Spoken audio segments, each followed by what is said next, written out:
What's going on, everybody? I'm your host, Jeremy Chuggs, and this is Texans Today presented by Prize Picks. We have a good show on tap for you today with some positive injury news. I know there's been some negative injury news around the Texans, but we have some good news today for you from OTA practices. Also, we have all the position coaches, their pressers today. We have the OC, DC, and special teams coordinators for your Houston Texans.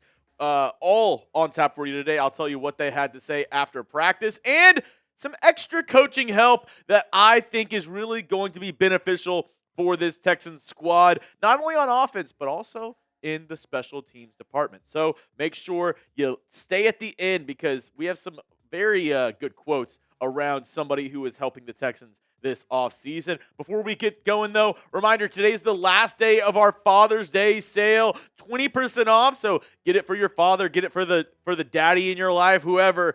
20% off right now, chatsports.com/HOU shop. That ends tonight at midnight. So get it while the getting's good. We also have some brand new shirts that we debuted yesterday on the channel. We have our tank tops. This is the back of the tank top, but it's the Texas logo on the front for the H. We also have that same for the H design in a frocket as well. So if you want to get any of our new gear, if you want to get any gear on our website, today's probably the day to do it. 20% off, chatsports.com/HOU shop. All right, let's get right into it with some good news for your Houston Texans in that we did see some guys back out there on the field. This coming in from my guy Aaron Wilson, who is at practice today. Hashtag Texans not at voluntary practice and expected at mandatory minicamp next week. Danielle Hunter, Sheldon Rankins, not practicing today, but they were there. Marlon Klein, Tank Dell, who is still on knee rehab, and we'll get more into Dell here in just a moment. Braden Smith as well, who missed the last 3 games last year for the Indianapolis Colts with a neck injury. He's been working with the trainers on the sideline. Lane Pryor, who was recently signed by your Houston Texans tight end, dressed out and limited on today's practice. Nico Collins, Logan Hall, practicing today. Jamal Hill. This is a big one. Linebacker, obviously, because EJ Speed not going to be able to play this year, so we need all the linebacking help that we can get. And also back at practice, wasn't on Tuesday, is Trent Brown. So all good news there. Really no, new bad news around the injury front. But we talked about Tank Dell. He was at practice today. He wasn't a full participant, but he has been ramping up gradually, and he is expected to be fully ready to go at training camp, and he is so close to returning. The Texans, they actually released a video of him at practice running routes, just going through the simple wide receiver drills, and I'm just so pumped to see him out there. He's rocking the new jersey number. He's number 1 this season, and I think I speak for most Texans fans, which if he's healthy, if he's fully ready to go, this Texans offense has a completely different gear. This Texans offense looks different, and CJ Stroud plays different. And I'm hoping he comes back with a vengeance this season for your Houston Texans. I want you to go down below.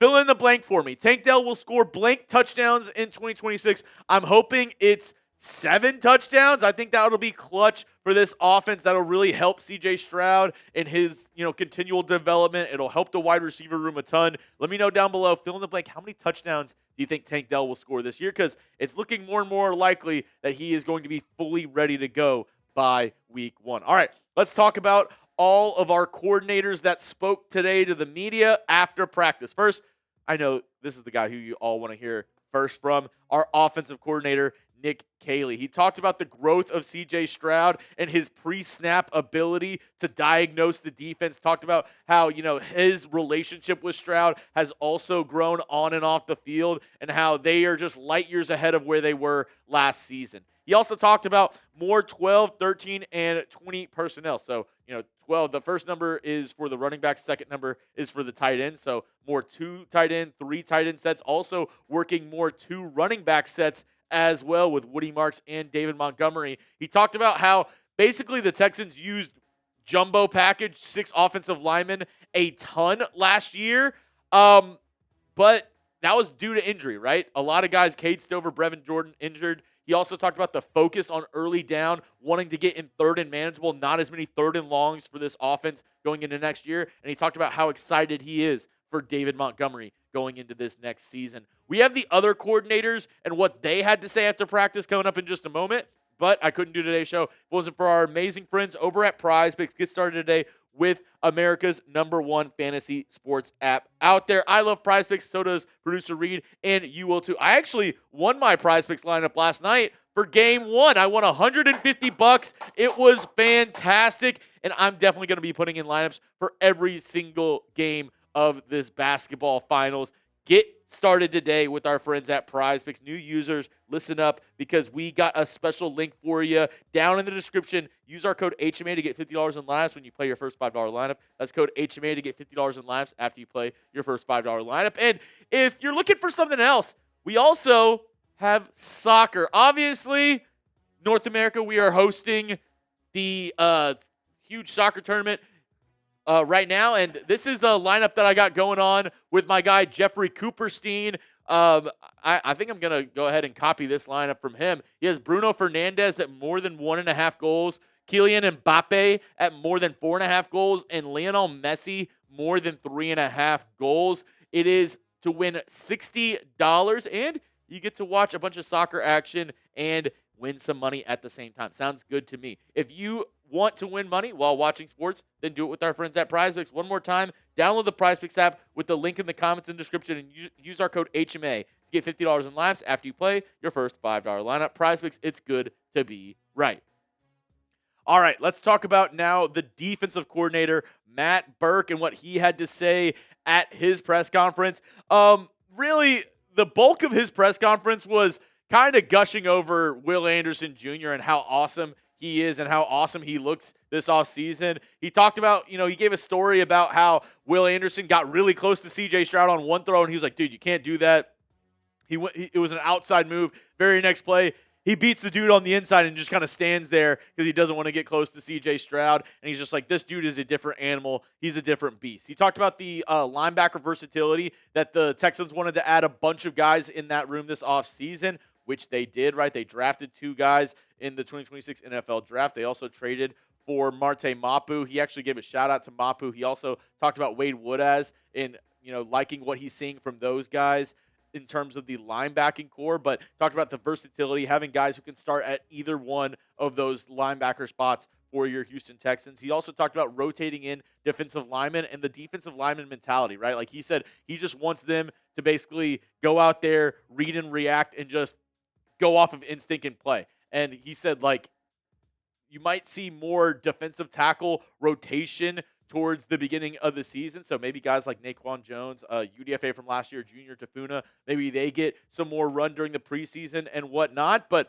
really, like I said, most of his press conference was talking about Will Anderson Jr. because he's just an absolute machine, this guy. Last year, 12 sacks, 20 tackles for loss, 3 forced fumbles, 2 fumble recoveries.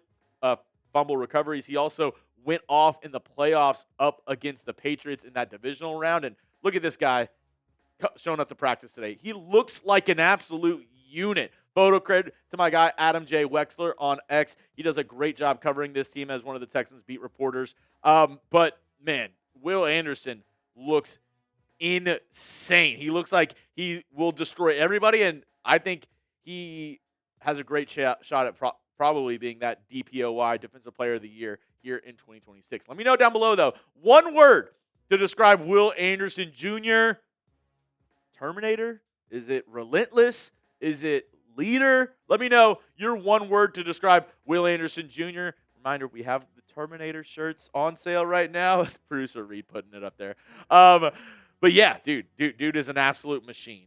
Let's go now to the last coordinator, the special teams coordinator, Frank Ross. And I just have to give him a shout out. This is, I believe, the 5th or 6th year he's done his charity event, giving out haircuts and really, giving back to the community, doing a great job. Frank Ross, not only one of the best special teams coordinators in the NFL, but all around just seems like a great guy. Like a dude that I would definitely want to grab a beer with, want to hang out with. Frank Ross, absolutely a stand-up dude. But he was talking about, obviously the special teams. Talked about Woody Marks possibly getting in the return game a little bit and using him at maybe punt return, kick return at some points. Obviously, the Texans have done that in the past. They had Dameon Pierce as a kick returner for a little bit. So could they maybe use Woody Marks more in the return game this year? He also talked about the punter battle and the differences between Kai Kroger and Jack Stonehouse. And he said the one difference is obviously, Jack Stonehouse, the UDFA punter out of Syracuse,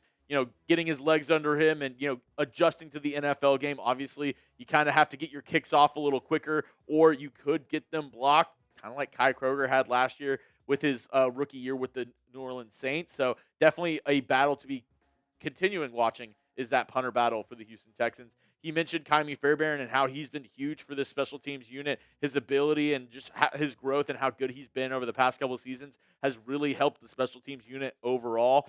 And he did mention another linebacker, Chris Hummel, who the Texans signed in free agency. He mentioned how after the Baltimore game, he really, went back and watched the tape, and that's a big reason why the Texans ended up signing Chris Hummel in free agency, which is making me think that he might have a roster spot just because of that special teams ability as a special teams ace. Chris Hummel, definitely somebody to look at, and, maybe he helps out in the linebacking room at some point as well this season. And another person that was mentioned by Frank Ross in the last section of today's show, Darren Sproles. If you didn't see my video a couple weeks ago talking about all the guys who are part of the Bill Walsh Fellowship Program for the Houston Texans, is basically, getting guys who are former players to, get kind of their legs under them in terms of coaching in the NFL, being able to be around these teams during the offseason, training camp programs, this, that, and the other. And Darren Sproles is, in that program with the Houston Texans right now. And he has already made an impact with this Texans squad. Frank Ross gave him a shout-out during his press conference today. This is what he had to say on Darren Sproles. I don't get starstruck very often, but when Darren Sproles walked in, that was unique for me. He's out here helping us coach our returners while he's here. What he and I have been talking about is how we could get Jalen Knoll to slow down instead of trying to circle everybody like he's been doing his whole life. We've been doing some drills with him. He is tough, a worker, and willing to listen. You're just going to see dividends of that guy this season when you have a guy like Jalen, like Tank. We got a chance to go the distance. And, it's funny because Darren Sproles coming to this team helps in multiple facets, right? Not only the return game, but the Texans have multiple running backs that I wouldn't consider like big backs, right? Like Woody Marks isn't, above 6 foot. David Montgomery not above 6 foot. Also, you look at, Jawar Jordan, Noah Whittington, the UDFA back. So I think Darren Sproles, his insight as a smaller running back in the NFL who had a ton of success throughout his entire NFL career, can really impart some wisdom on this running back room. And I think it's been a very good fit for this Texans squad, having a guy like Darren Sproles around to help with coaching here and there and help, just give his life lessons, his experience in the NFL to these young players for the Houston Texans. Woody Marks gave him a shout out as well, talking about his help with how Marks has played this offseason. This is what Woody Marks had to say. Darren Sproles and the coaches have, to me, not make too many moves at the second level. When I get up there to the safety, give them 1, 2, and keep going, using my speed, trust in yourself. I think last year I didn't really trust in myself. So talking about how he kind of maybe dances a little bit too much, just trying to do too much. And Darren Sproles, obviously, is somebody who in the open field was extremely dangerous with his time in the NFL. So definitely something that he can teach these other backs that the Texans have. Like I said, a lot of smaller backs on this team, like a Woody Marks, a Noah Whittington, a Jawar Jordan. So I think Darren Sproles, it's been a perfect fit for this Texans squad to bring him in. And, possibly he gets hired to be an assistant on this Texans squad and can stay throughout the season. We'll have to see what the Texans end up doing past this offseason and if they maybe want to bring Sproles back to be a full-time coach on this Texans squad. All right, that's all I have for you on today's show, folks. Make sure to give me a follow on social media. I'm at Jeremy Chugs, wherever you are, so go give me a follow, and you can hit me up in my DMs. I'm always down to chop it up, talk some Texans football.